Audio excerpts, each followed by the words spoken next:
So think about the typical enterprise software pitch for a second. We've basically been operating under this assumption that is, it's kind of like renting a commercial kitchen. Oh, that's a good way to look at it. Right. You pay this hefty monthly subscription for access to the industrial ovens, the professional mixers, the prep stations. But to actually get a meal out of it, you still have to hire a whole team of chefs. Yeah, they have to stand there, chop the vegetables, monitor the temperature. Exactly. The kitchen doesn't cook the food for you. It just, provides the environment. Which is pretty much a perfect way to describe the last 2 decades of software as a service, or SaaS. Yeah. You rent the environment in the cloud, but the burden of execution, the actual cooking, is still entirely on your human workforce. And what we're looking at today is an industry that is suddenly asking, well, what if you could just pay for a personal chef who uses that kitchen and hands you the finished meal? So welcome to today's deep dive into the source material.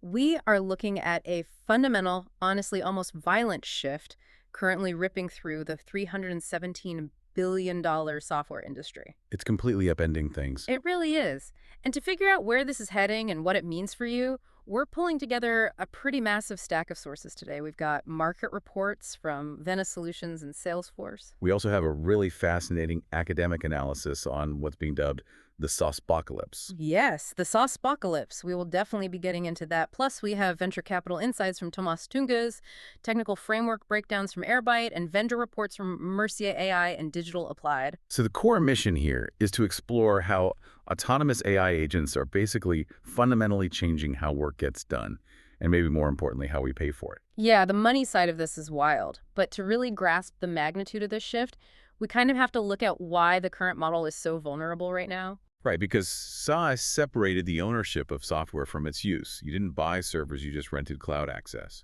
And that revolutionized business. Totally. But now, as we hit 2026, the model is cracking under the weight of its own inefficiency. And the data highlighting that fatigue is, it's pretty stark.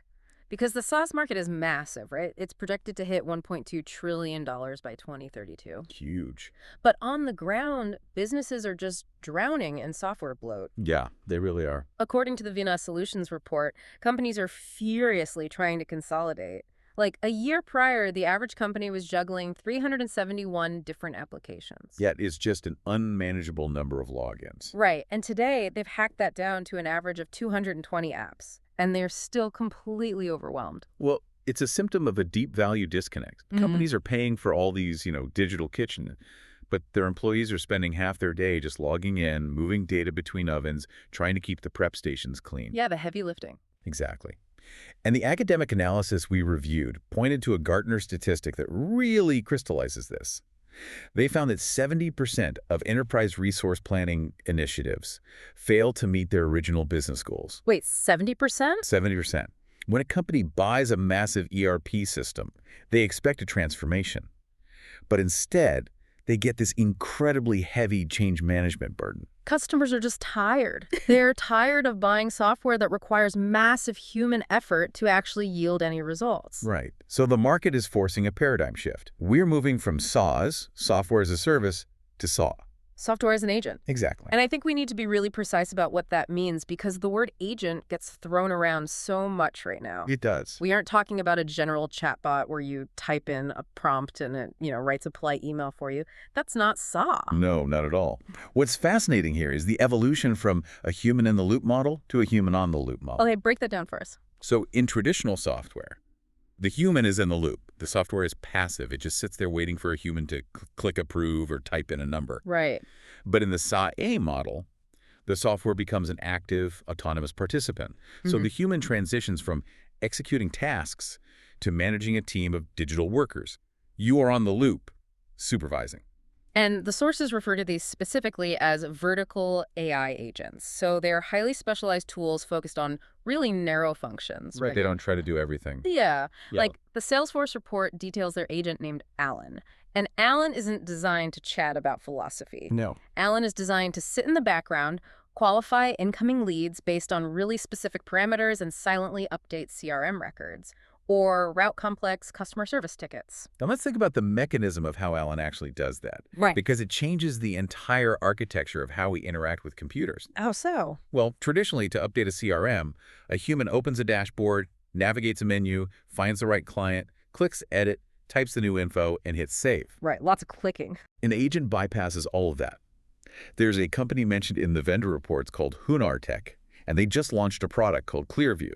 Okay. It's described as an agentic layer that sits directly on top of a company's data estate.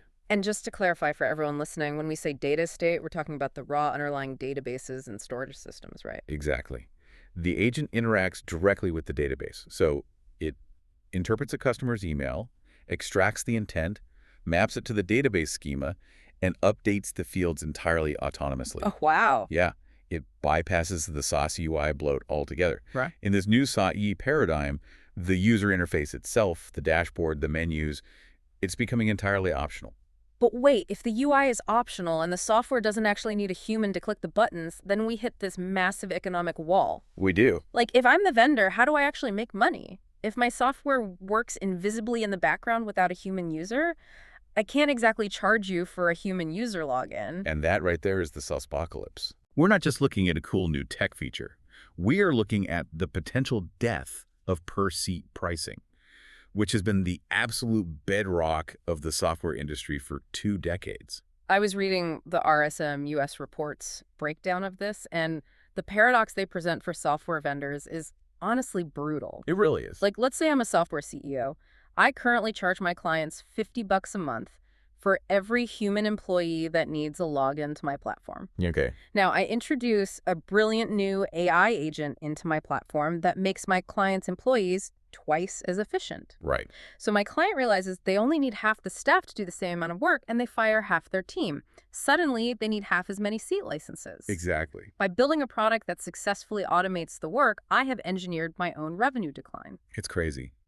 If a vendor sticks to per-seat pricing while their AI automates human users out of a job, they are actively destroying their own business. So what's the fix? How do they survive? They have to completely transition to outcome-based pricing. If they can't charge for the seat, they charge for the output. Meaning I don't pay you to log into the software. I pay you when the software actually does the job. Precisely. Bloomberg is predicting a massive inversion here. They predict subscription per-seat pricing is going to plummet from 60% of the market down to roughly 30%. Wow.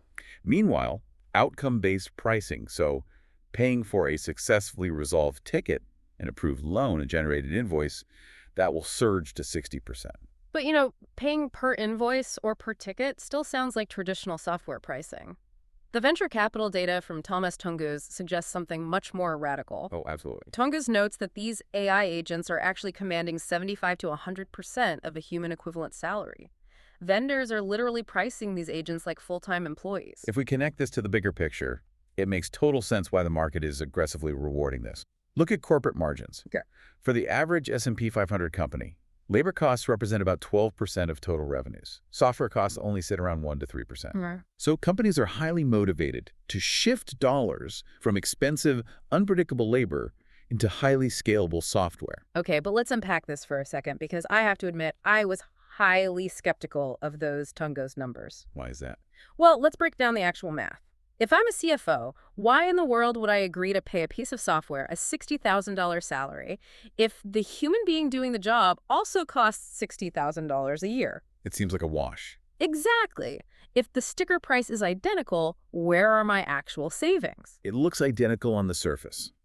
But the math completely flips when you account for the hidden third-order benefits of software versus labor. Okay, hit me. First, robotic workers work 24/7. They require no management overhead.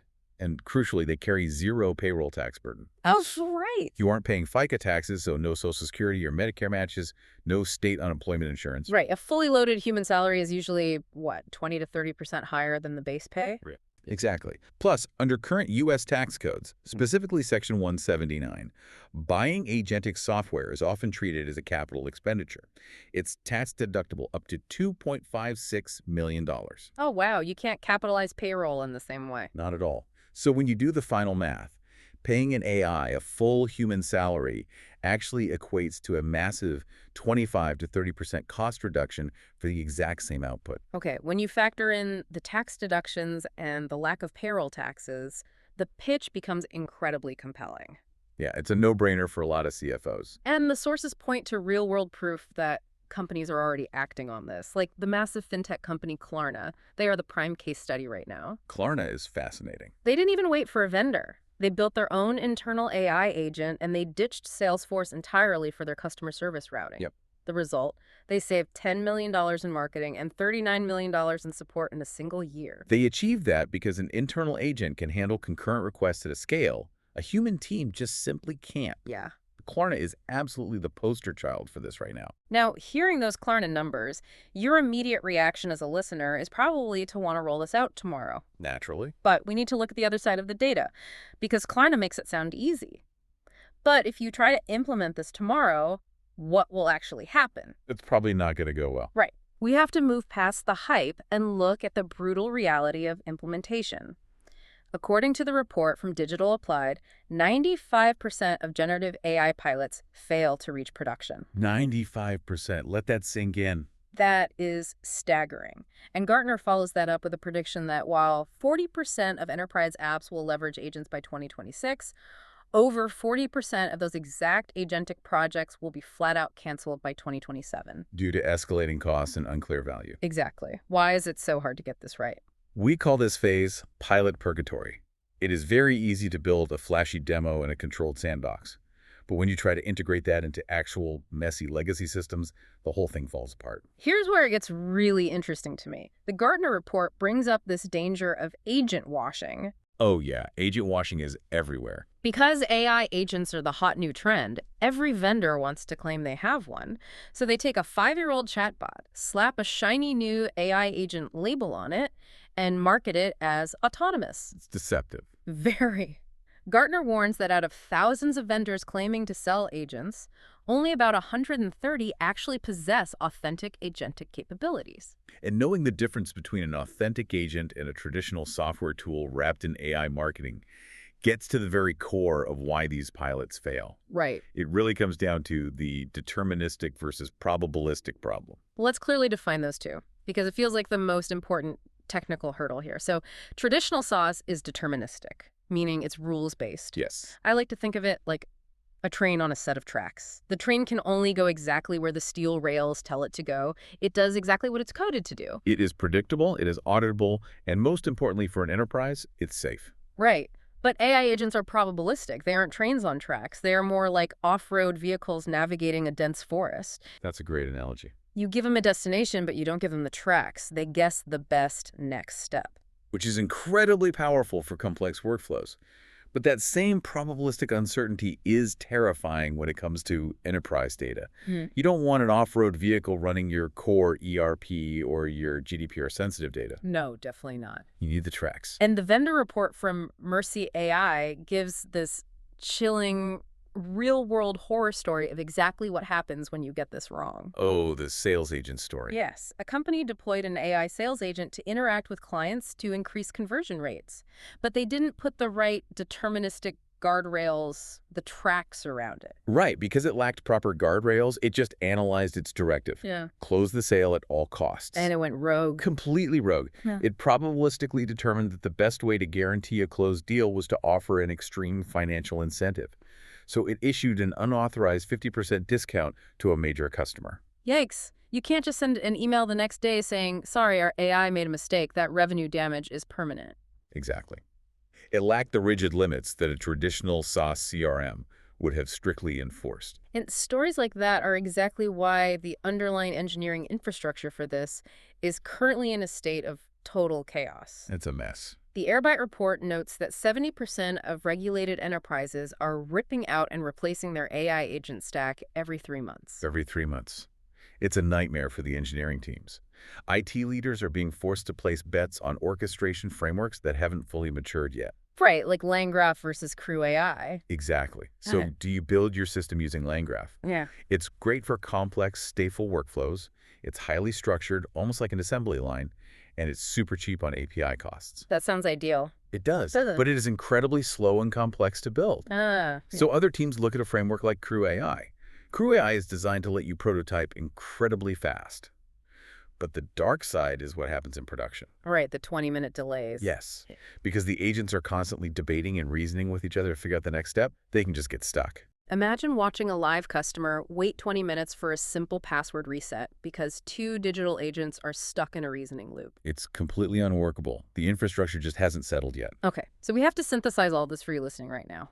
As a business leader or a technologist, how do you actually navigate this transition? The consensus across all these sources points to a very specific hybrid future.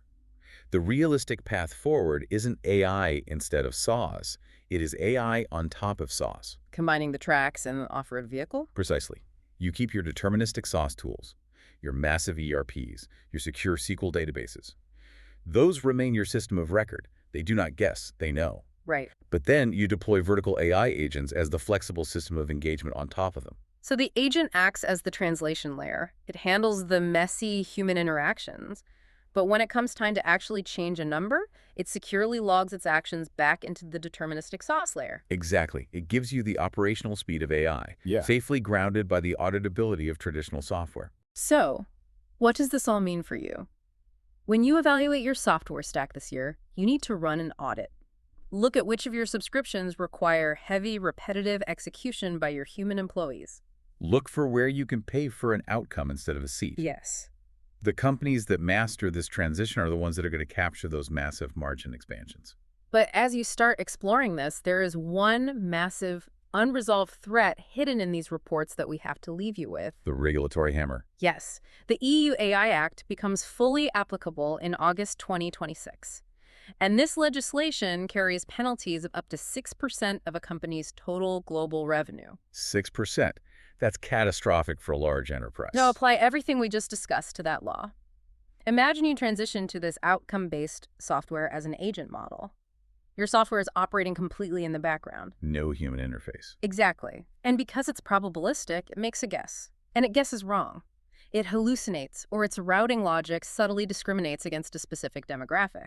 It breaks a major geopolitical compliance law completely on its own. Yes, with zero human input. So if there was no human in the loop, who is legally responsible for that 6% global revenue fine? That is the million-dollar question, or rather, the billion-dollar question. Is it you, the business owner, who bought the tool? Is it the software vendor who designed it? Or the AI model provider? The courts haven't decided yet, and the vendors are definitely hoping it isn't them. It's a trillion-dollar game of hot potato, something for you to chew on long after the steep dive ends.